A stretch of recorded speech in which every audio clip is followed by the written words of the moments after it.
You know, when I look at this picture, Yeah. I have questions. Yeah, me too. What kind of camera do you have to use to take a picture like that? Big one. Ah, it's got to be huge.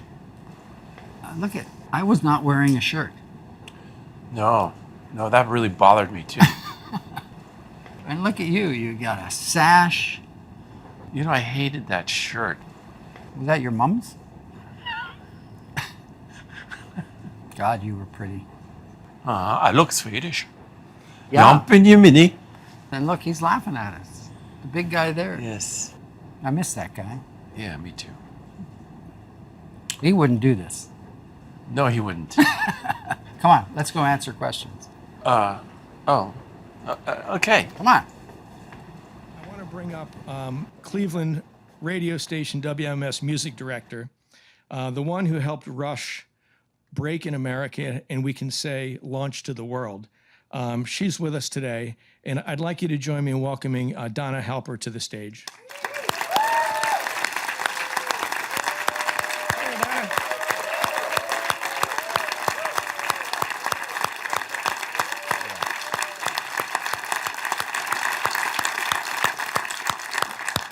Donna is thanked on the first two Rush releases. Personally, they dedicate their first two albums to her. And if you could have seen the love in the green room a little while ago, they've maintained a relationship all this time, and it's genuine. And so we thought it was fitting that Donna should be the one to introduce Getty and Alex and bring them to the stage. So let's hear it one more time for Donna Halper.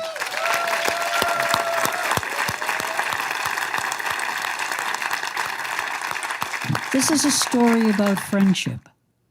This is a story about me doing my music director thing at a radio station in Cleveland. And what music directors did back then was we picked songs that we thought would be appropriate for our audience. It was about you. It was about making sure that you heard the songs that you would like. And when I heard Working Man, I knew it would resonate because of the lyrics. Well, I get up at 7, yeah, go to work at 9, got no time for living, yes, I'm working all the time. Cleveland back then was a factory town. And they'd turn on WMMS for escape. But they turned it on for friendship. I'm glad to be here tonight because, like I said, it's about friendship. And you know, and I know, this is more than just a band. This is a band that has changed all of our lives, including mine. And it is such a privilege to introduce my friends, Alex Lifeson, Geddy Lee of Rush.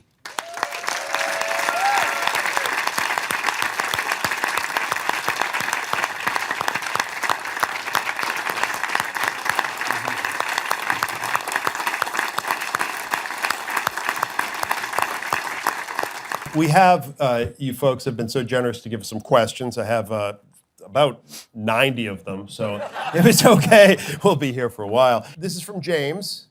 What is the band or bands that influenced you to play music? To go right back to the beginning, the bands from the 60s, from the UK, more of the Rolling Stones than the Beatles, but Dave Clark 5, Eric Burdon and the Animals,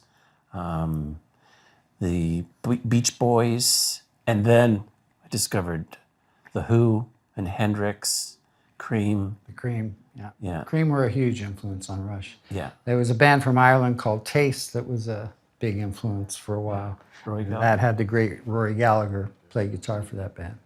And then we got into the prog era and Genesis, early Genesis, and Yes, of course.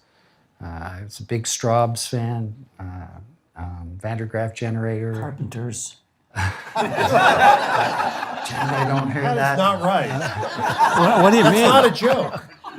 Brand Well, X. many of these people like the Carpenters. How did you develop your... Was I, Yeah, I'm was being I laughing? serious. I'm talking to the man here. And you're talking about the Yeah, Karen Carpenter was an amazing drummer. She was. great. Yeah. She was. No, seriously. Yeah, no, Yeah. We always get one of these. This is from CB in Highland Park.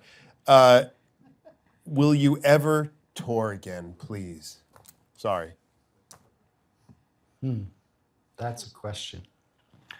That's an interesting question. How many times have you been asked that question? When? Today? I didn't write that question. Okay, well, yeah, would we ever tour again, Al? Well, good. I don't know. Maybe. Sorry, what was the question? Would we tour again? Tour. Would we If we Please. were to tour, when would we tour? I don't, I kind of think that we should tour next year. Okay. All Great right. idea. All right, you talked us into it. Yeah.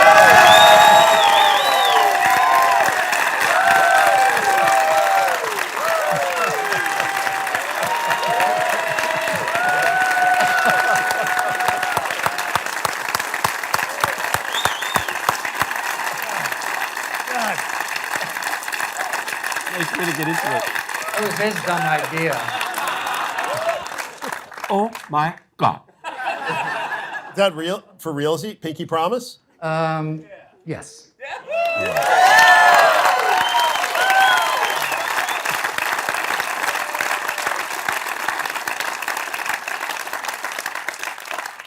That's a pretty amazing thing, and I would say, as a Rush fan and lover, we didn't need you to do anything. It's up to you. But we're so grateful you're saying that. So that's my serious thing. My other thing is, like when? Like when what? When did we decide? Like or no, when are no. we But like touring? when will when can I? Do I need to go now and get the tickets?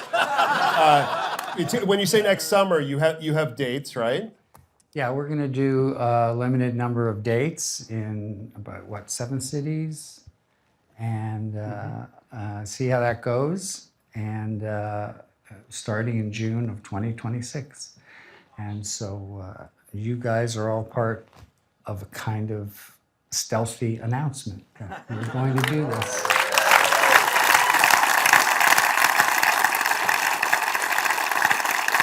And you will play Cleveland.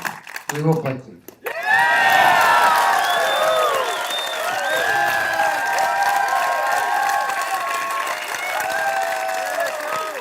Tell me about the process that led to this decision, which was a change. Well, I was, Oh, girl. when we finished the tour, it was difficult for Neil, and he'd had enough by that point.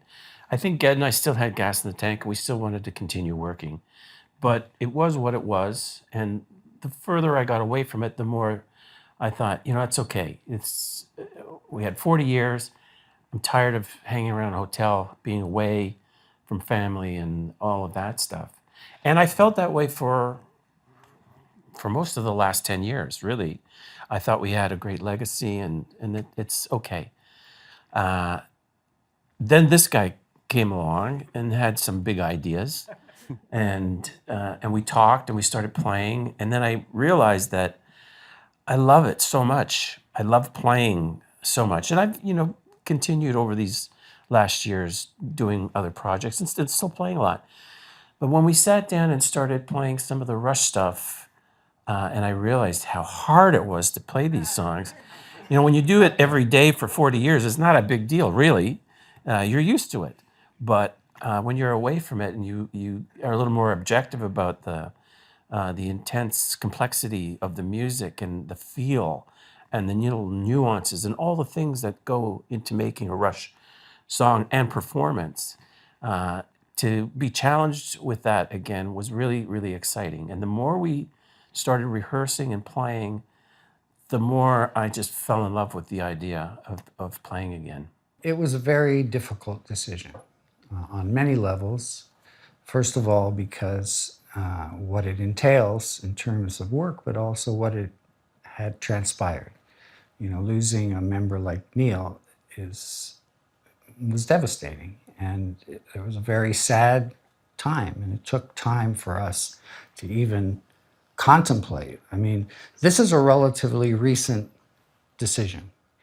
And I would say it was kind of out of the question for the longest time because of those circumstances and how do you replace someone who's irreplaceable, you know?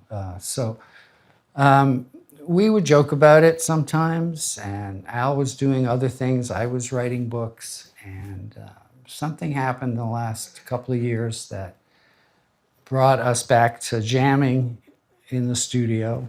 He would come over and drink my coffee, hang around, and we would jam and we would laugh. And then one day, I don't know why, we started playing some Rush songs for fun. And God, we were laughing so hard and we were enjoying it so much. And it was almost like playing those songs dispelled the dark clouds. It was not an easy decision to come to, but, and this is really the first time we're talking about it out loud in front of other people. So, yeah, it feels right, and we're going to do it. You gave up the question, so I'll just repeat it to you, which is, you know, Neil, how do you replace the irreplaceable? I mean, what do you do? Well, our idea was not to try to be Rush 2.0, you know, just to pay homage to our music, pay homage to our lost brother, and represent the songs and celebrate the songs. I haven't talked about this before, but so my bass tech, Scully, was working with Jeff Beck. He was on tour with him for a few years. And on the last tour, he was playing with this drummer named Annika Niles, and incredible drummer. And he would come home, he would rave about her, what a brilliant player she was, and great person, and blah, blah, blah. So I kind of looked her up, and you know, she's all over YouTube. She's fairly well known in her own world of music. And we started talking about playing again. I said to Al, I said, check her out. Maybe that's an interesting way to go. And so one thing led to another, and when we made the decision, we wanted to see if it would work. What's it like to play with another drummer? We'd had that experience, of course, at the Taylor Hawkins tributes, so we know how difficult it is, no matter who the drummer is. They all have their own perception of what it's like to play a Rush song, and they may not line up with the way we play Rush songs. So whoever we were going to choose was going to be difficult, and there's going to be like a translation. And so we very secretly brought Annika to Canada.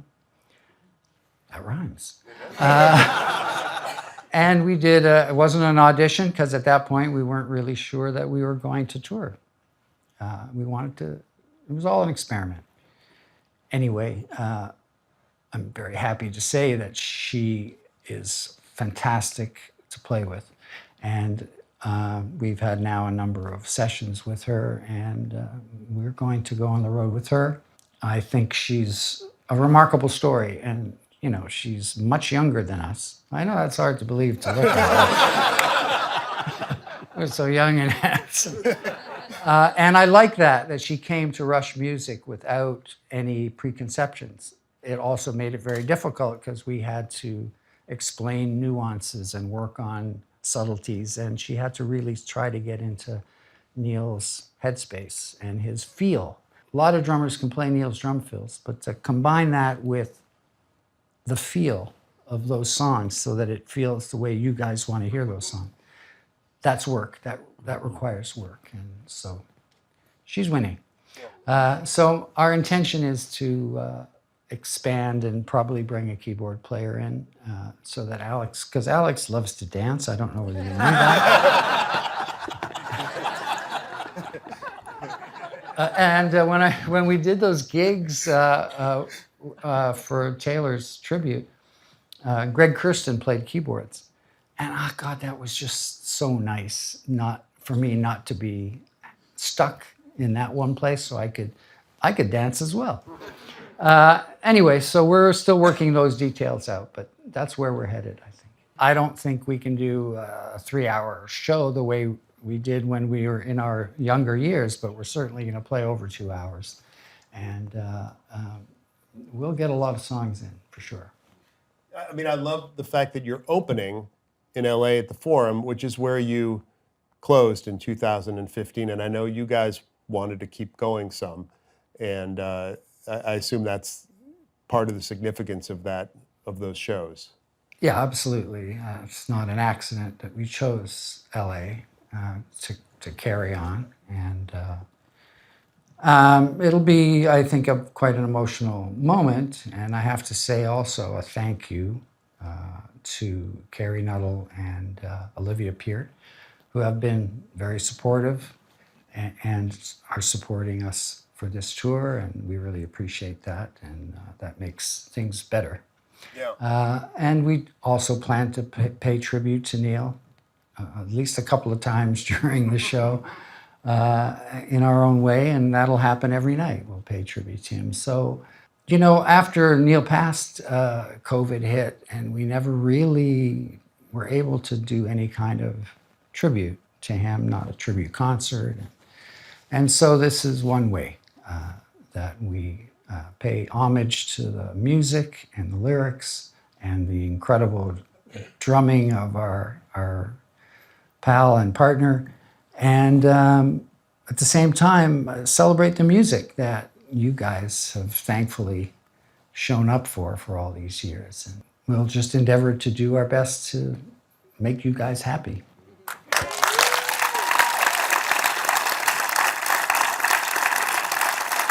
Well, I think I don't know what to say other than let's just say thank you. You know, Thank you.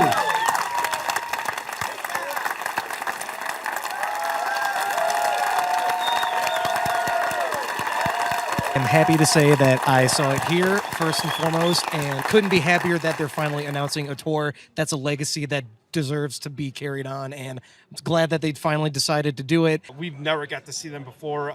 Didn't know this was going to be a thing, and I can't wait. I'm so excited. Blah, blah, blah, blah, blah, blah, blah. Blah. This is the best day of my entire life right now. I've never seen Rush. They've been my favorite band since I was a toddler, basically. I'm speechless. And thank you, Rush, for giving me that opportunity.